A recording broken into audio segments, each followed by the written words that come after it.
tayo.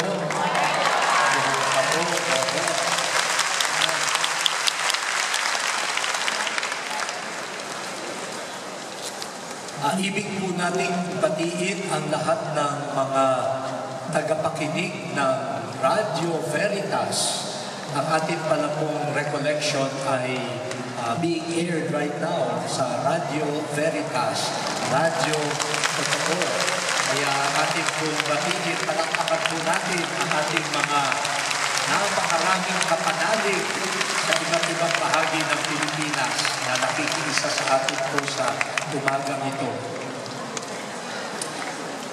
Before I go to the second theme or topic that I have prepared for our reflection,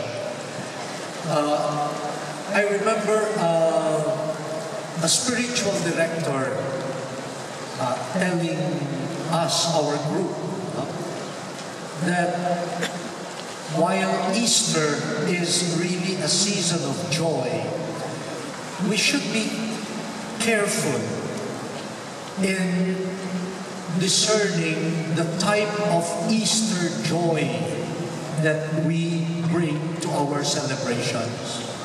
Kasi sabi po niya, remember, Jesus, the risen one, yes, is fully human, but a full human being who has entered divinity, who has entered the space of God. Tunay na tao, pero ngayon ay nakapasok sa mundo ng Diyos. And so, the presence of the risen Lord is very subtle. Kita naman natin sa Biblia, He was not recognized by people. He penetrated walls. It's a different type of presence. Very, very subtle. He is already there and you don't even recognize that He is the one. So you need a lot of attentiveness, a focus, a type of focus for us to be able to detect His presence. At the same time, the Easter joy is not a boisterous joy. Hindi ito yung kaligayahan na maingay. Merong iba kasi na para maging masaya, ang saya ay maingay. Halimbawa, mga magkakabarkada, nag-uusap, tapos merong lull moment na yung parang walang pag-uusapan. Sabihin nila, magsaya naman tayo, biglang magsisigawan para masaya. Ang Easter joy, hindi ganun. It's a deep, interior, subtle joy. Because that is how the risen Lord enters. Ito yung peace that the world cannot give. It is the joy that is quite different from the joy that the world affords to us. Kaya po yung pagbabalik natin sa ating mga Galilee, kasi naghihintay doon ang risen Lord para tanggapin tayo muli, para tayo ay bigyan ng assurance na kapayapaan ang bigay niya sa atin at hindi paghihiganti at kanya ring pagbibigay ng pag-asa. Pwede tayong magsimula muli. So pagkaganyan, ang Galilee hindi siguro nakakatakot balikan. Ako po ay nakikiusap sa ating lahat, halimbawa, yung mga magulang sa inyo, baka yung mga anak ninyo hindi makawala sa kanilang Galilee, natatakot kasi hindi risen Lord ang presence ng mga magulang. Baka minsan ang presence ng mga magulang ay harsh judge. Kaya tuloy ang pagtatakot, tuloy ang pagbubulaan. Mga teachers, kaya tuloy yung mga estudyante ayaw aminin na sila ay nasa Galilee na marami silang hindi alam kasi natatakot sila .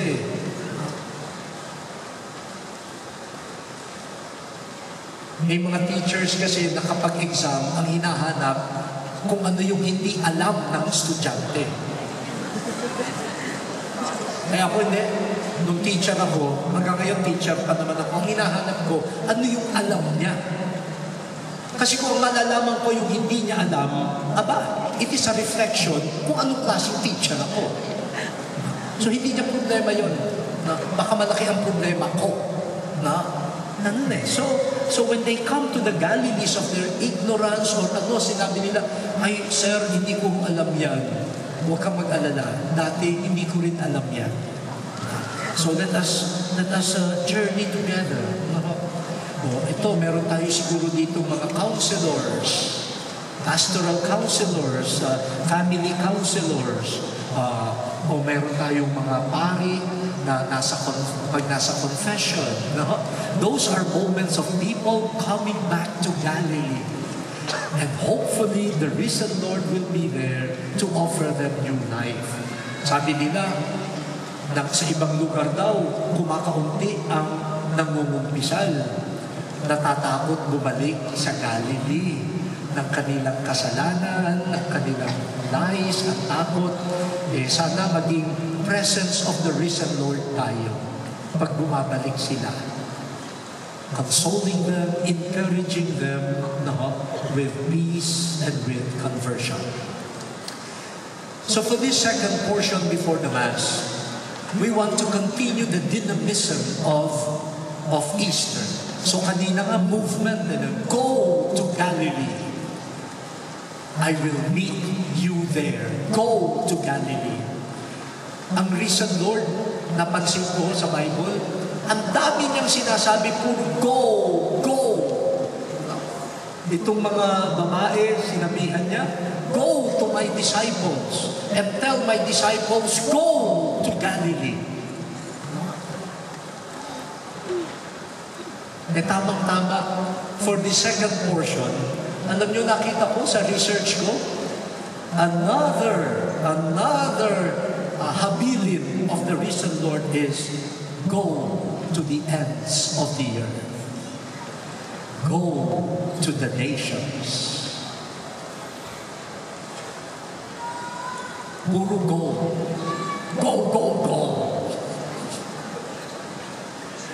So, the risen Lord is a mission-sending Lord. While He invites us to an interior journey to our Galilees, to experience new life, He also urges us to go, and He sends us as His missionaries.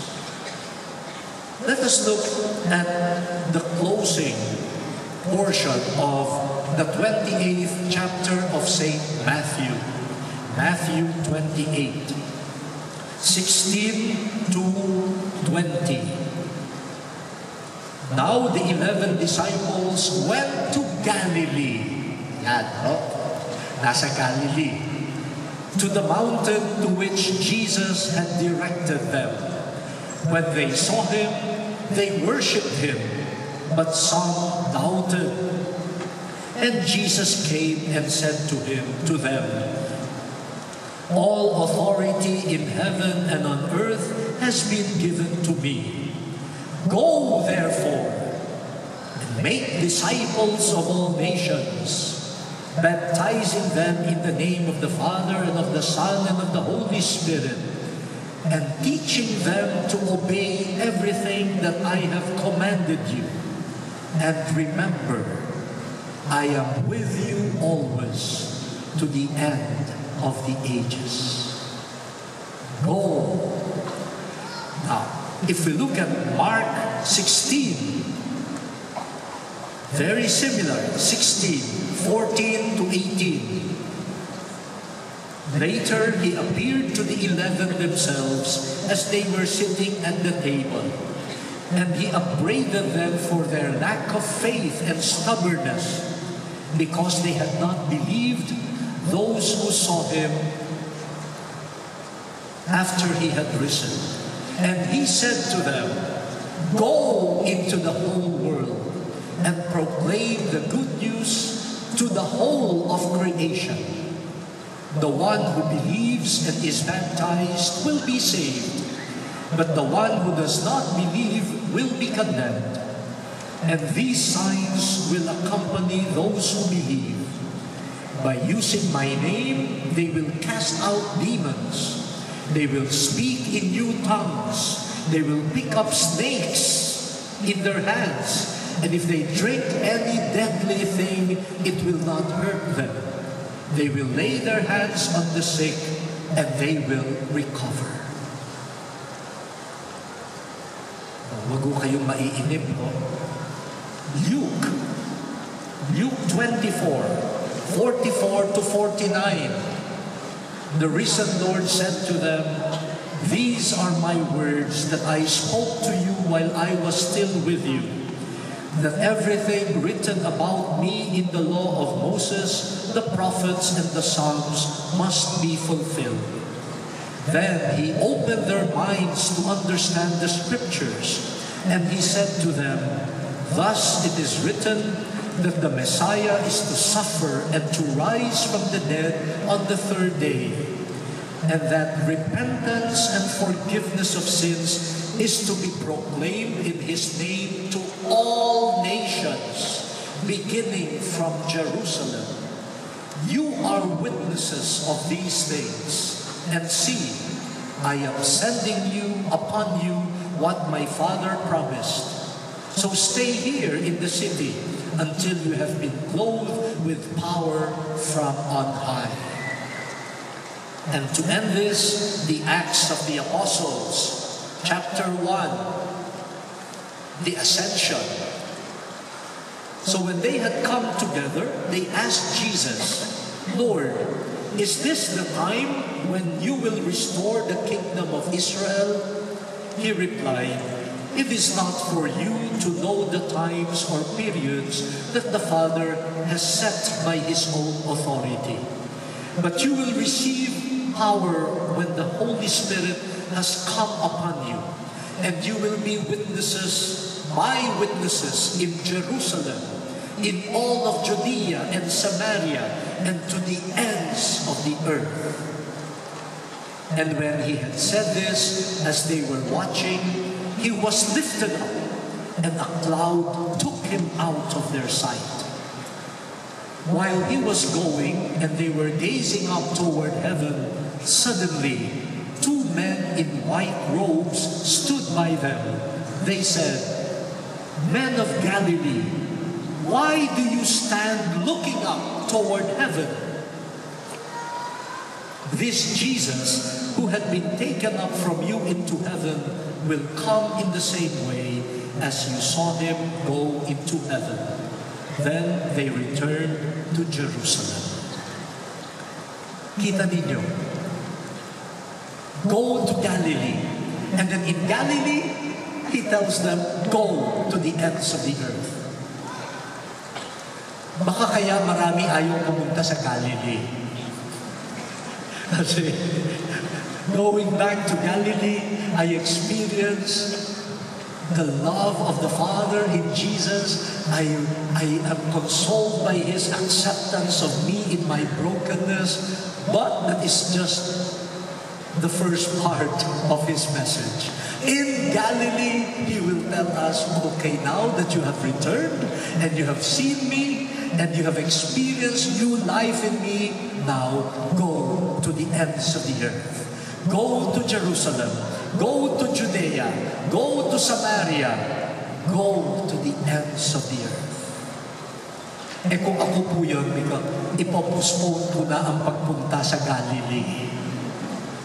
Mahirap na nga yung pumunta sa sariling Galilee. Pagdating mo pala doon, you will not stay there. The return to Galilee is a preparation for you to be sent to many other places. And this is part of Easter. We are all missionaries sent by the risen Lord. This is part of Easter spirituality. This is an important part of Easter joy, that they are sent by the risen Lord. Now, but how are we sent? Baka ngayon pa lang, marami nang mag-volunteer nga eh. Ako puntang Jerusalem, ako. Pupunta sa Samaria, sama ako. To the ends of the earth, sige ha, ako sa New Zealand, sa Iraq, sa Boston. Pupunta ako, no? Ganyan. Lahat pupuntahan ko. Pwede ako, pwede. No, marami. Okay, sige. Mamaya, magpaano tayo, magpapirma tayo mamaya. Sino ang pwede ipadala? And this is, this is something that not only the risen Lord has said thousands of years ago.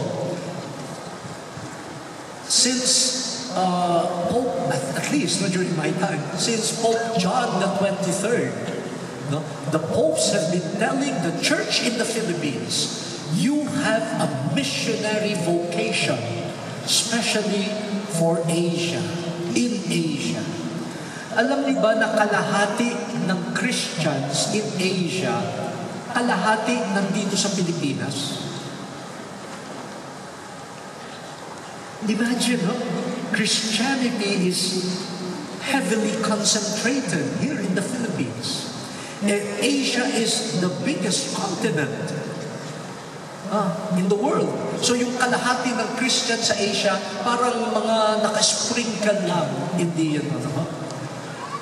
Meron nga ako nabisita na isang parish in Cambodia. 20 parishioners. Ganun lang. Isang prayer group lang yan dito eh. Yung mga prayer group dito nagsisiksikan. Dami-dami nila. Pumunta kayo sa Cambodia. Punta kayo sa Myanmar. Isang parokya na kayo.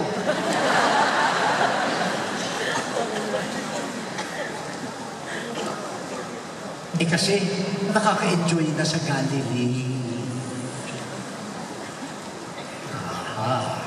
Okay. How are we being sent to the ends of the earth? And I have here a few things coming from the texts that we have heard. First, we are being sent by the risen Lord as witnesses, as His witnesses, witnesses to Him. And we know that the basic mission of a witness is to testify to the truth. To testify to the truth of Jesus. But how do we become witnesses? We become witnesses if we have seen the Lord. How can I witness to someone that I do not know? How can I witness to someone that I have not seen or heard or touched?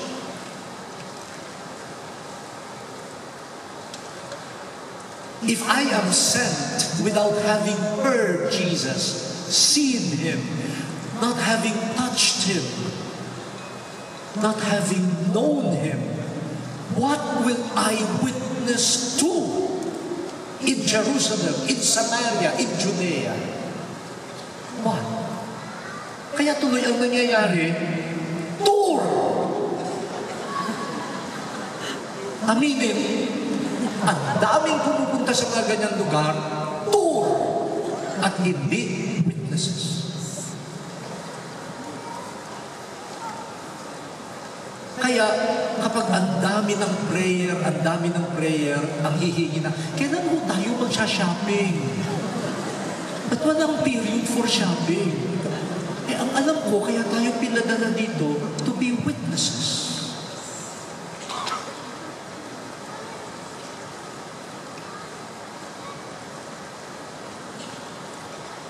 Ba't tumahimik?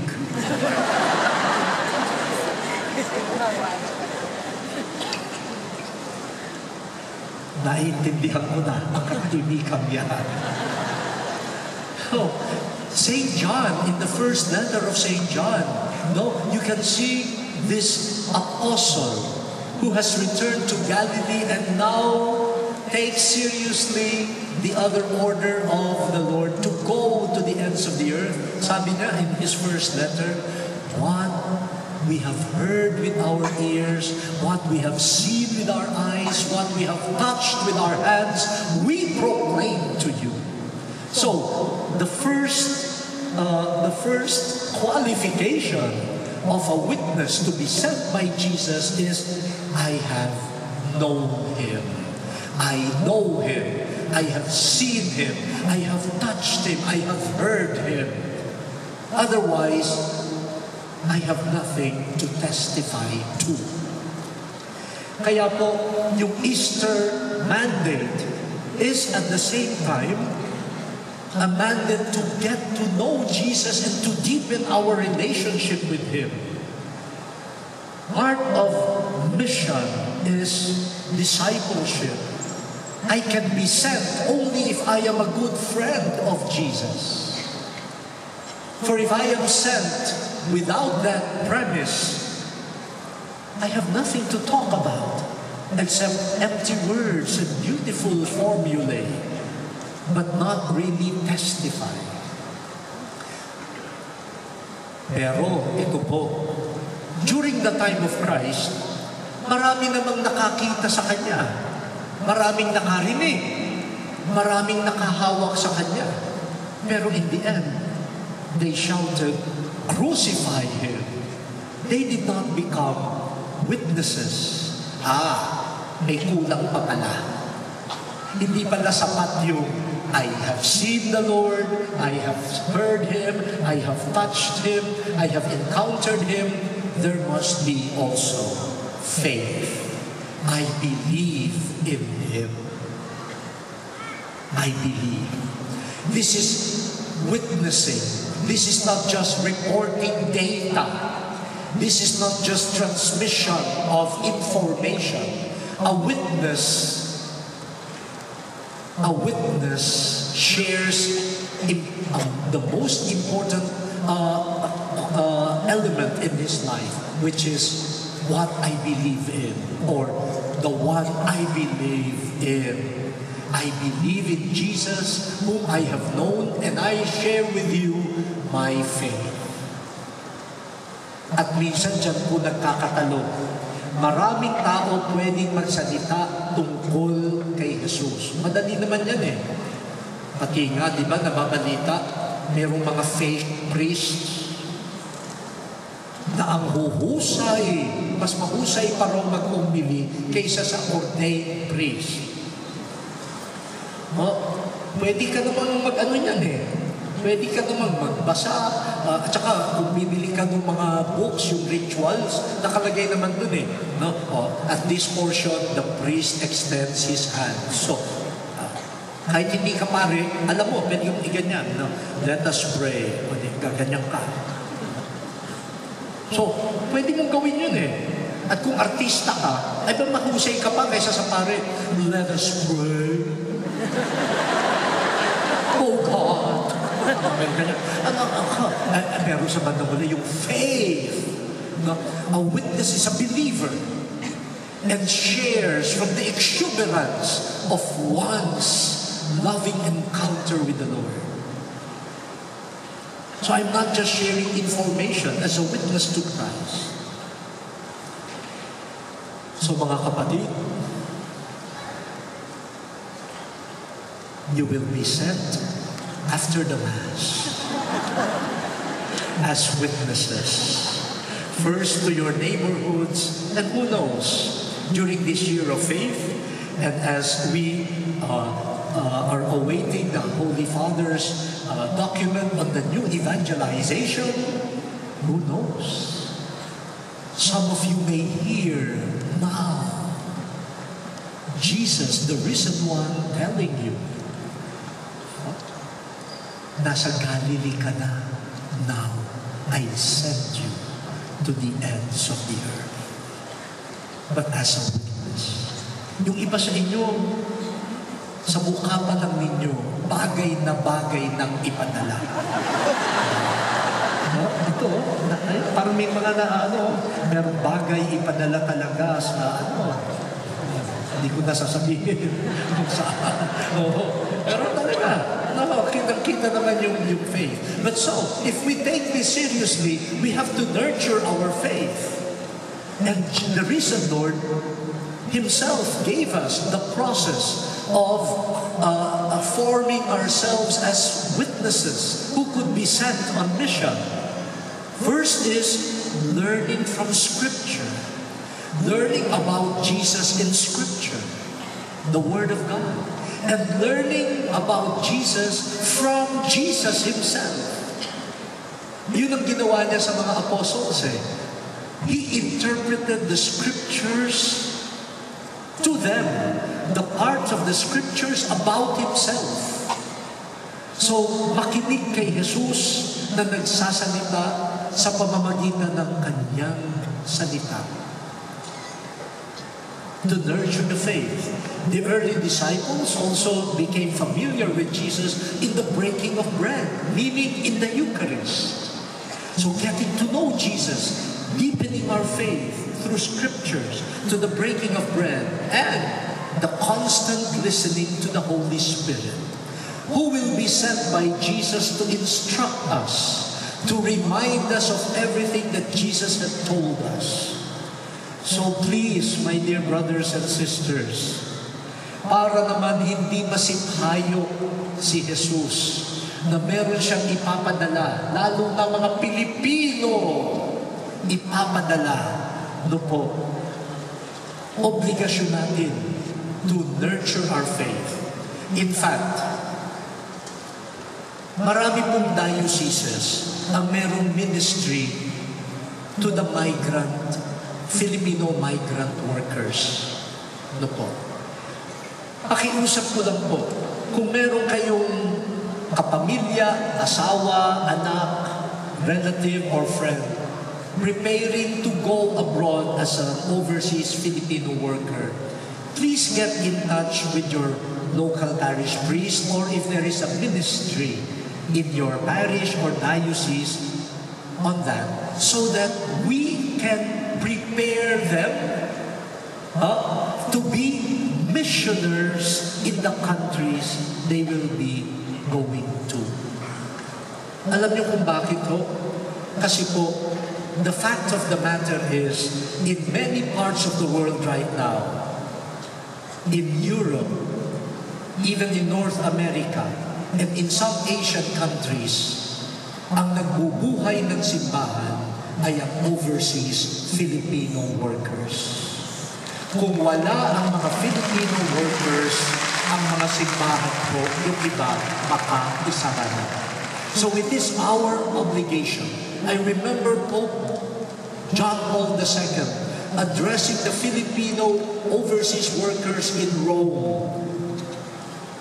I think it was the Sunday, the prayer for migrants. He issued a statement, a message to the Filipino workers. Sabi niya, you came to Italy looking for jobs. And that is noble. Pumunta kayo dito, naghahanap kayo ng trabaho. But what did you find here? You found a mission. Hindi lang trabaho ang nakita nyo dito, kundi mission. Sabi niya, through you nannies, through you cooks and domestics, religiosity has entered again the Italian homes. Children are learning again how to make the sign of the cross and how to pray. And the families that you serve are now attending the Mass. So the reason Lord sends us sometimes through our search for jobs. But what do we find there? Mission. So sana po, kung meron kayong kilala na pupunta doon sa ibang bansa, ihanda na natin sila. Hindi lamang para maghanap ng trabaho, kundi para maging mabuting saksi kay Jesucristo. I think in Brunei, if I'm not mistaken, there are 20,000 Christians in the whole country. 18,000 Filipinos. Yung simbahan, itong mission, naku, ang dami pa niya. In Thailand, the number of Christians in Thailand for the past, sabi nila, 30 years has not changed. 300,000 pa lang din in the whole country. At ilang taon na yun, hindi dumadami. No? Kalahati kaya ng nandito ay ipadala natin sa Thailand para maging 305,000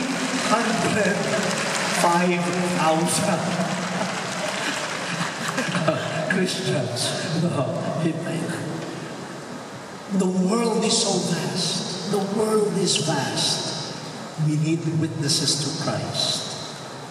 But make sure we are witnesses. Witnesses. Itutuloy ko pa ho ba? O kinakabahan na kayo? Baka yung iba sabi, sana tumigil na lang doon sa go to Galilee. Bakit meron pang go to the ends of the earth? No?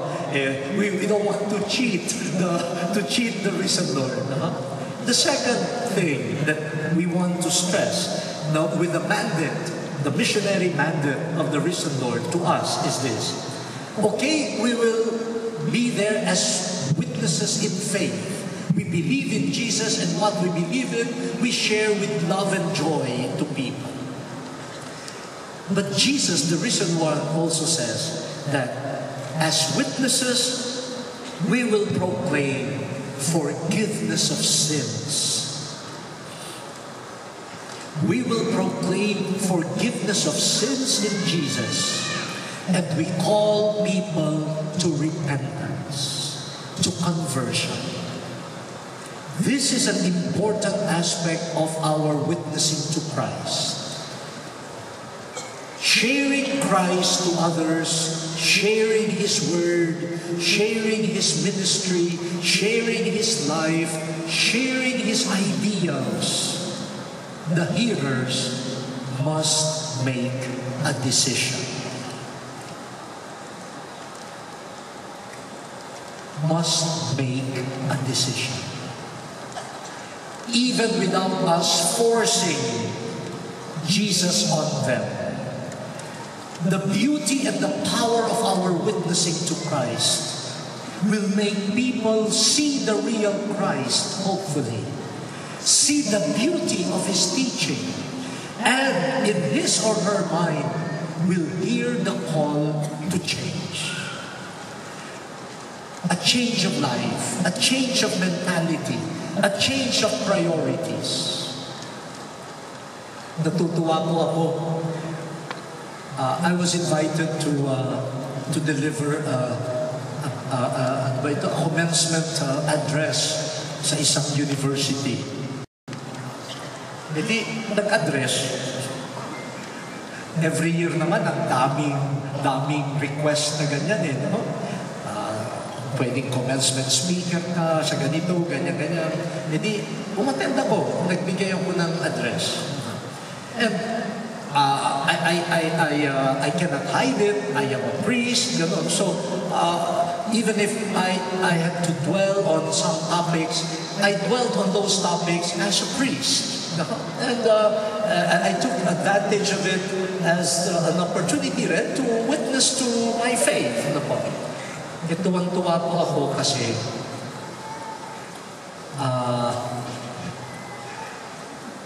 nung matapos na po, may isang professor na nag-text sa akin, nagpapasalamat doon sa address. Sabi niya, kasi po, Cardinal, one of the graduates, my student, is a professed atheist. Sinasabi niya sa teachers niya na hindi ako naniniwala sa Diyos. Pero after the address, nakausap ng teacher itong student, and the student told him, alam niyo naman, Professor, I am a declared atheist. Pero nung nakikinig ako kay Cardinal, hindi ko alam kung bakit iyak ako ng iyak. iyak lang ako ng iyak at parang what he was saying was so true to me. Totoong-totoo sa akin. At sabi raw doon sa professor, now I feel the invitation to look for God or to wait for God to find me. I did not even parang, kayo maniwala kayo, ganyan, no? You witness to the truth. You do it simply because the truth of Jesus is beautiful. You don't have to tell people, maganda ito maganda ito. No. As you are sharing it, they themselves are attracted to the beauty of Jesus and the faith. And even a professed atheist could say, I will start looking for Him and I will allow Him to find me. This is the purpose. To effect somehow a change of heart and mind. And finally, the promise of Jesus. I will be with you to the end of the ages. This is a consoling promise. As He met us in Galilee, as though waiting for us in our Galilees, He will be there wherever we are sent. Lumilipad ka pa lang papuntang Afghanistan, nandun na siya. Naghihintay na. Papupuntahin ka sa Papua New Guinea, don't worry, He will be there ahead of you. And He will be there as a fellow missionary. But, dear brothers and sisters, this is not just a consolation. This is not just a promise. This is also an obligation. If He says, I will be with you to the end of the ages, that also means, hey, in your mission, do not forget me. The word that you will preach is not your word, but my word. Remember, I am with you. Huwag yung salita mo, yung salita ko. In the Eucharist, in the celebration of the sacraments, not your style, but my grace. I am with you in the sacraments, so it is my action, my grace that is important. And for us, for example, kami, mga pare, at kayo rin, those who have positions of responsibility, no? It is not our love, it is not our way of shepherding that matters, but the love of the shepherd, the love of Jesus that must be present through us among the people. So that people will really can say, He is with us till the end of the ages. Kaya naman nasasabi ng ibang tao, wala ang Diyos kasi minsan hindi natin siya pinaparamdam, pinapakita. So in our mission, missioners are strengthened by the promise, you are not alone. The one who sends you does not send you to go alone. The one who sends you goes with you. The one who sends you goes ahead of you. He welcomes you where you are sent. But make sure that He will always be present